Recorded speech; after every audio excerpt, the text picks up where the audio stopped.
촌철의 레마 시간입니다. 복음의 율법을 섞으면 어떤 일이 일어날까요? 신약 성경에 기록되어 있습니다. 예수님의 말씀 속에 사도들이 기록한 신약 성경 속에 기록되어 있습니다. 오늘 본문 말씀이 갈라디아서 1장 6절부터 9절 말씀입니다. 복음을 떠난 자들에게 경고하고 있습니다. 복음을 떠났다는 것보다 은혜의 복음에 율법을 더해서 사도가 가르쳐 주신 다른 복음을 따르는 사람들, 그들에게 주시는 경고의 말씀입니다. 초대교회 때는 이 그리스도의 복음, 사도들이 전한 그 복음, 곧 예수 그리스도의 계시로 받은 거라고 그러죠. 그 말씀을 사도들이 증언합니다. 그런데 그걸 떠나 사람들, 저주받는다고 그러죠. 뭘 섞었을까요? 그리스도의 복음에 구약 율법을 섞었습니다. 초대교회 땐 그렇습니다. 할례를 받아야 된다.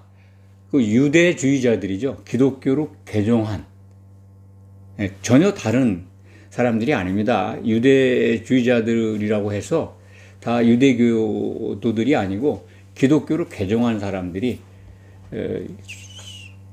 개척된 교회에 들어와 가지고 그리스도만 가지고는 안 된다. 율법을 지켜야 된다. 그 중에 율법을 꼭 지켜야 된다라고 하는 그 내용 중에 대표적인 게 할례를 받아야 된다. 남자들은. 또 하나는 절기를 지켜야 된다. 절기 제사에는 꼭 참석을 해야 된다는 거죠. 절기. 근데 그 절기가 이제 유대교 속에 있는 3대 절기뿐만 아니라 뭐 월삭까지 뭐 초하루까지 이런 것까지 다 지켜야 된다. 이제 요즘 그 기독교 안에 월삭 기도회 뭐 이런 거 합니다.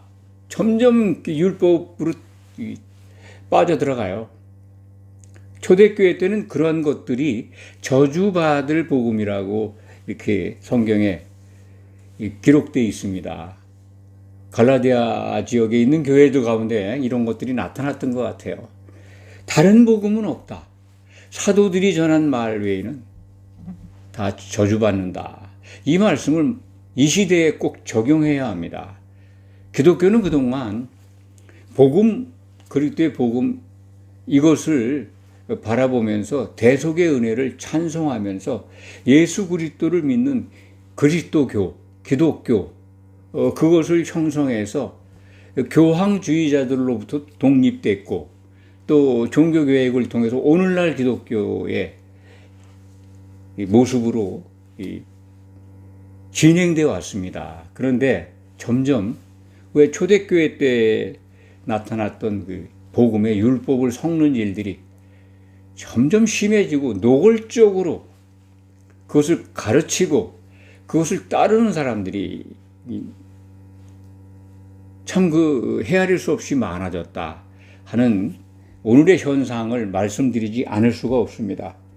복음의 율법을 섞어서 가르쳤던 초대교회의 그 교회 강단 그리고 그걸 따르는 사람들에게 사도가 저주를 받는다고 하신 말씀을 기억해야 합니다. 이 시대에도 만약 그러한 일들이 있다면 저주받는다. 경고하고 있는 겁니다. 오늘날 교회의 지체로 신앙생활하는 우리가 이걸 받아야 합니다. 어떤 것들이 있을까요? 초대교회 때 나타났던 건 아주 단순하잖아요. 할례 받지 마라. 할례 받아야 된다. 절기 지켜야 된다예요. 성경에 기록된 건 그렇습니다. 이단 사상 외에는. 그런데 오늘날 정통교단이라고 하는 곳에서 초대교회 때 복음의 율법 섞은 거는 그 이유도 아니에요. 참 많습니다. 율법적인 것 할례 대신 할례 받으라는 거는 없죠. 오늘날 기독교 안에. 다만 물세례 받아야 된다라고. 그래야 구원받는다. 그거 기독교가 만든 새로운 율법입니다. 뭐 물세례 받지 말라고 하는 교훈은 없습니다. 물세례 안 받으면 세례교인이 안 됩니다. 그러니까 할례 받는 것보다 더 엄격하게 율법화되어 있죠. 저도 물세례 받았습니다. 물세례 받지 않으면 기독인이 안 되는 걸로 알고 있었는데, 신약 성경에는 예수님을 내가 믿는, 예수님을 주라고 부르는데 예수님은 물세례 베푸는 분이 아니라는 거죠. 성령으로 세례 베푸는 분이다. 아, 그렇죠. 물세례는 안 받아도 되는 겁니다. 성령 세례 받으시는 게 사도들의 말 속에 담긴 진리입니다. 기독교가 만든 율법, 그런 행위 또는 열심, 이런 것들 속에 새로운 율법으로 복음에 섞여져 있습니다. 열심주의죠. 열심신앙. 저는 그냥 열심율법, 행위율법이라는 말씀을 드립니다. 열심히 하면 복 받는다는 거죠. 그 배경에는 기복주의가 자리하고 있습니다. 복음의 복은 하늘에 있는 참된 복을 말씀하는 건데, 땅에 있는 복을 바라보게 하는, 그래서 그 복을 찾아가는 걸 열심으로 가면 된다는 거죠.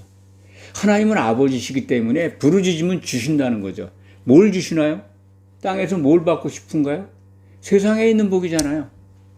아픈 거, 모자란 거, 부족한 거, 필요한 거, 잘 되는 거. 기복신앙입니다. 물론 필요한 거, 부족한 거 채움받도록 노력하고 기도하고 맞습니다만, 그것만 신앙의 전부라고.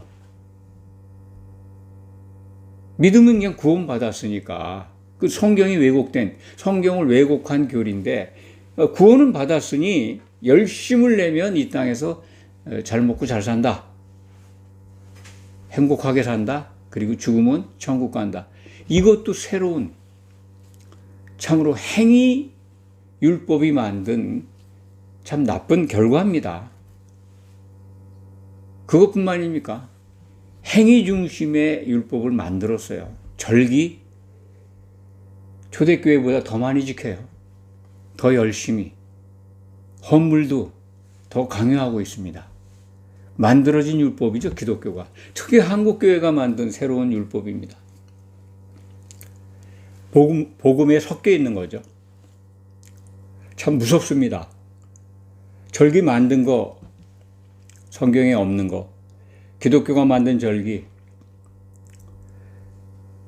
구약에 나와 있는 그러한 절기뿐만 아니라 우리나라 기독교는 성령 강림주일, 그리고 오순절이죠. 그거 말고, 그게 구약에서는 맥주절입니다. 칠칠절이라고 하고, 칠칠절.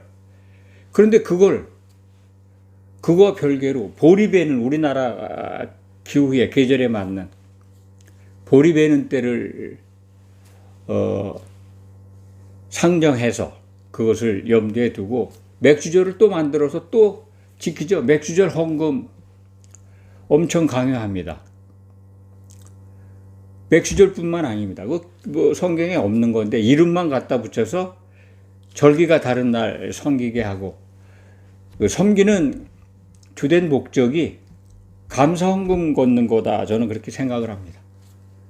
또 추수감사절, 미국에서부터 출발했습니다만 미국 추수감사절은 11월입니다. 그런데 우리나라 가을에 맞춰서 교회마다 추수감사절을 또 크게 섬깁니다. 그래서 그동안 1년 지나오는 절기에 헌금 못한 분들 또 그날을 기념해서 많은 헌금을, 감사헌금을 내도록 강요, 독려, 권유 그렇게 합니다. 행위로 복 받는다. 행위율법이죠. 절기 지키는 거를 새로운 제도로 만들어서 지키게 하고 복 받는 과정으로, 은혜 받는 과정으로 가르칩니다. 참으로 성경적이지가 않습니다.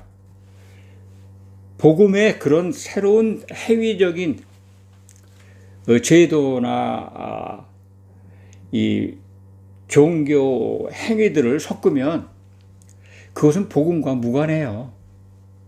저주받는 것들이 될 수 있습니다. 그걸 그렇게 가르치고 그것을 잘 믿는 믿음의 내용으로 가르친다면 저주받을 겁니다. 가르치는 분뿐만 아니라 따라가는 분들도 다 저주받는 겁니다. 그리스도의 복음을 믿는데 왜 그런 걸 더했다고 저주받습니까? 라고 질문하실 분들이 있을 겁니다. 복음을 모독하는 거잖아요. 복음의 그 거룩한 예수 그리스도의 피에 의해서 이루어진 그 복음의 내용이 부족해서 그걸로 완전하지 못해서 사람들의 행위를 덧붙였다면 예수님 십자가의 보혈을 모독하는 겁니다. 그걸 증거하는 성령을 모독하는 거예요. 예수님의 그 대속의 은혜를 증거하는 게 예수님의 십자가 그 내용을 설명해 주는 게 뭡니까? 그게 성령의 도우심을 받아서 기록된 신약 성경이잖아요. 성령이 하신 일이잖아요. 성령의 증거를 왜곡하고 모독하는 거잖아요. 그리고 그런 행위를 하면은 성령이 행하는 일을 거역하는 겁니다. 그리스도의 몸인 교회에 선한 일이 일어나지 못하도록 방해하는 거예요. 아주 교묘한 겁니다. 이런 것들이 죄가 아니라고. 예수님을 믿으면 되는데 왜 그런 행위적인 걸 따라가면 죄가 되냐고 반문하실 수 있습니다만 성경의 기록을 증거하면은요, 참으로 엄격합니다. 성령을 모독하면 안 됩니다. 행위로 열심히 간다라고 하는 생각들, 새로운 율법에 빠져간다라고 생각을 하면 중단하시기 바랍니다. 교회가 만든 행사이기 때문에, 프로그램이기 때문에 그걸 어쩔 수 없이 한다 하더라도 복음은 이런 게 아니라는 분별은 가지고 있어야 됩니다. 헌금 많이 해야 은혜 받고 천국 가서 잘 산다고 하는 것은 그릇된 가르침입니다. 거짓 복음이죠. 가짜 복음입니다. 참 맹인된 자들이 인도하는 그것을 따라가면 둘 다 구덩이에 빠진다는 예수님의 경고가 늘 우리에게 이 시대 한국교회 성도들에게 필요한 말씀입니다. 감쪽같이 속습니다. 자기가 존경하고 신봉하는 분들의 가르침인데 어떻게 외면할 수 있는가? 아니요. 분별하는 기준을 주셨습니다. 사도들의 말로 기록된 신약 성경을 뚫어져라고 보시기 바랍니다. 여러분들을 온전하게 지켜주실 겁니다. 복음의 율법을 섞으면 어떻게 될까요? 어떤 일이 일어날까요? 예수님이 재림하시면 심판이 있는데 거기서 지옥불에 던져집니다. 명심하시기 바랍니다. 기도하겠습니다.